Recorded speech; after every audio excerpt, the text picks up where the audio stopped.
전설 아담, 홍순원의 기이하고도 특별한 인연. 16세기 말엽 역관으로 활동한 홍순원이 사신을 따라 중국 북경으로 가던 도중 통주에서 하룻밤 누웠을 때의 일입니다. 피곤함도 불겸 가볍게 한잔할까나. 여관에 짐을 푼 홍순원은 이국의 홍등가를 감상하고자 길을 나섰습니다. 북경 동쪽에 있는 통주는 북경성과 남방을 이어주는 중간에 자리한 길목이어서 그런지 화려한 청루들이 제법 운치를 자아내고 있었습니다. 유히 걷던 홍순원은 그중 은천량이 없으면 들어오지 마세요 라는 팻말이 적힌 청루 앞에서 걸음을 멈췄습니다. 이게 무슨 말이지? 홍순원은 호기심이 발동해 주변 사람에게 그 의미를 물었고 한 늙은이로부터 대략적인 사연을 들었습니다. 아름다운 처녀라면서 하룻밤 계집값으로 은천량을 요구하는데 너무 비싸서 아무도 나서는 사람이 없다는 설명이었습니다. 노인은 고개를 절레절레 흔들며 지나갔지만 홍순원은 조금 전보다 더 큰 호기심을 느꼈습니다. 은천량이라면 대단히 큰 돈인데 그걸 당당히 요구하니 궁금증이 커진 것이었습니다. 도대체 얼마나 아름답기에 저런 호기를 부릴까? 좋다. 내가 한번 그 얼굴 좀 보자. 홍순원은 직접 얼굴을 보고자 그 청루로 과감히 들어갔습니다. 이윽고 술상이 차려졌고 이팔 청춘 나이로 보이는 아리따운 기생이 하얀 옷을 차려입은 채 방으로 들어왔습니다. 가만히 살펴보니 색기 넘치는 얼굴 화장에 화려한 옷차림이 아니라 하얀 소복을 입고 있었습니다. 아무리 봐도 전혀 기생으로 보이지 않았습니다. 천하절색 여염한 기녀와는 거리가 먼 여염집 여성 옷차림이었습니다. 또한 표정은 어두웠지만 얼굴은 매우 아름다웠습니다.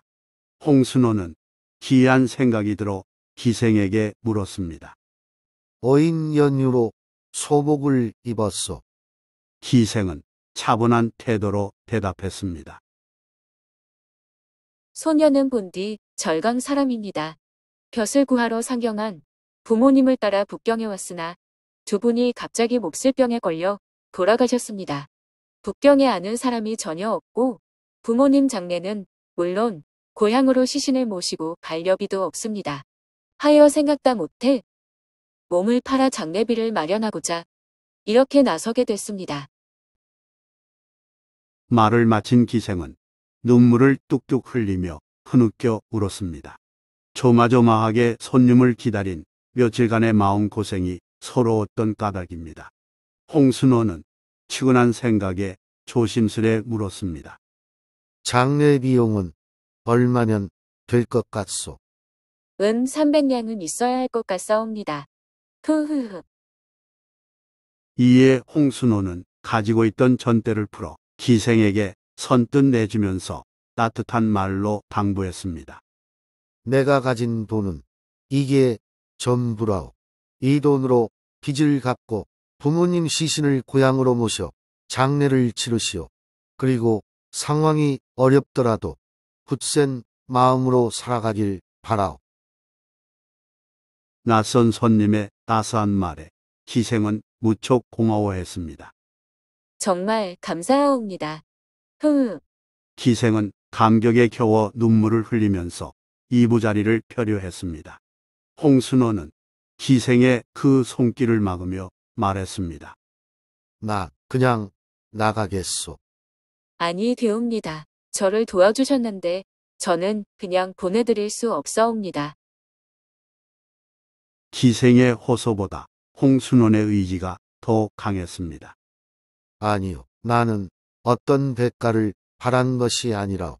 그대 사정이 매우 딱한데 마침 내게 그만한 돈이 있기에 조건 없이 주는 것일 뿐이라오. 이제 그만 헤어집시다. 홍순원이 사심없는 표정으로 말하자 기생도 더는 고집 부리지 않았습니다.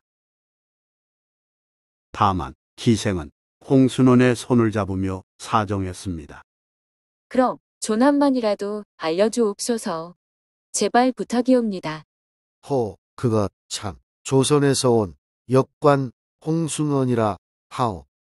홍순호는 마지못해 자기 신분과 이름을 알려준 뒤 밖으로 나왔습니다. 하늘은 컴컴했지만 뭔가 좋은 일을 했다는 생각에 더없이 마음은 밝았습니다. 하지만 홍순호는 귀국한 뒤 횡령제로 옥살이를 해야 했습니다. 그가 기생에게 내준 돈에 공금이 섞여 있었기 때문입니다.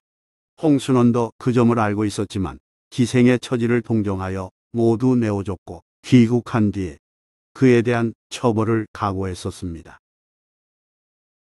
그로부터 세월이 10여 년 흐른 1584년에 홍순호는 다시 중국의 사신을 따라 역관으로 길을 나섰습니다.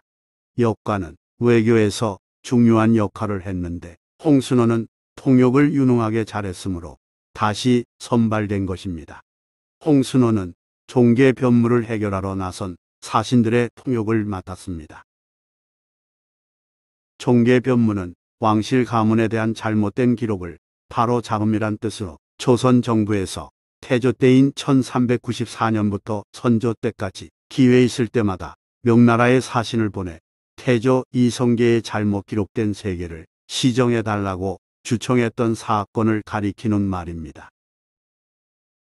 조선 초 이성계의 원한을 품은 몇몇 사람들이 명나라에 가서 이성계는 이인임의 자손이라고 거짓으로 알려주었는데 중국은 200여 년간 그 기록을 이런저런 핑계로 고쳐주지 않았습니다.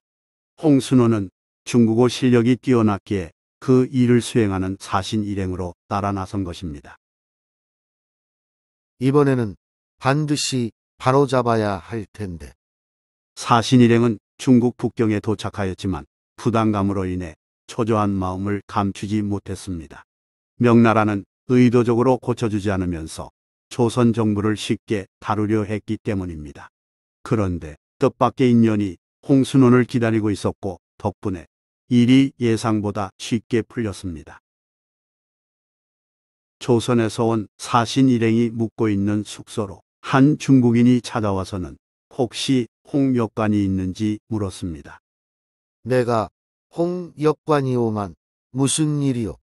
중국인은 홍 역관의 이름을 제대로 확인한 뒤 자신을 따라와 달라고 정중하게 말했습니다. 홍순호는 뭔 일인가 싶어 그 중국인을 따라갔고 큰 저택으로 들어섰습니다. 중국인은 홍순원을 좋은 방에 모시고는 잠시만 기다려달라고 부탁했습니다. 시간이 얼마나 흘렀을까요? 홍순원이 두려움과 궁금증으로 초조히 방안을 서성이는데 한 귀부인이 들어와서 매우 공손하게 절을 올렸습니다. 홍순원은 당황하여 어정쩡하게 인사를 받았습니다. 그러자 귀부인이 미소를 지으며 말했습니다. 저를 몰라보시겠습니까? 누구이신지요? 10여 년 전 한 청로에서의 일을 잊으셨나요?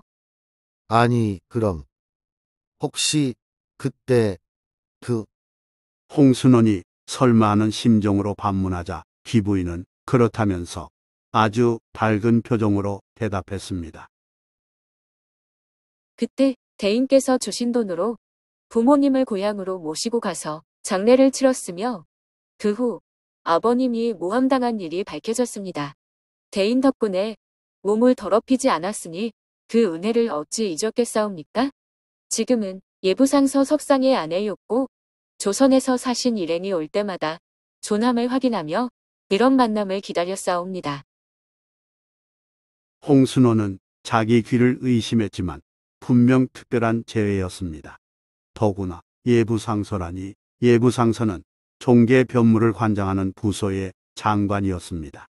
귀부인으로부터 융숭이 대접받은 홍순호는 조선 사신 일행이 온 목적을 밝히며 공손하게 말했습니다. 어려운 부탁이겠습니다만 힘써주시면 고맙겠습니다.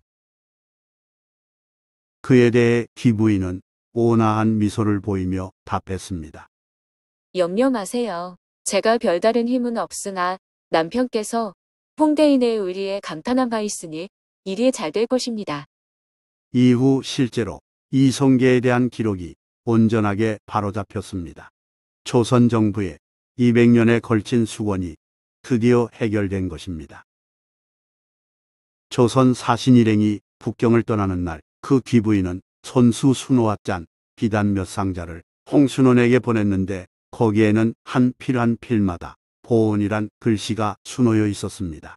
조선에 돌아온 홍순원은 외교 공로를 인정받아 파격적 대우로 2등 광국 공신에 책록되고 당릉 부원군에 봉해졌습니다. 당릉은 중국 비단이란 뜻입니다.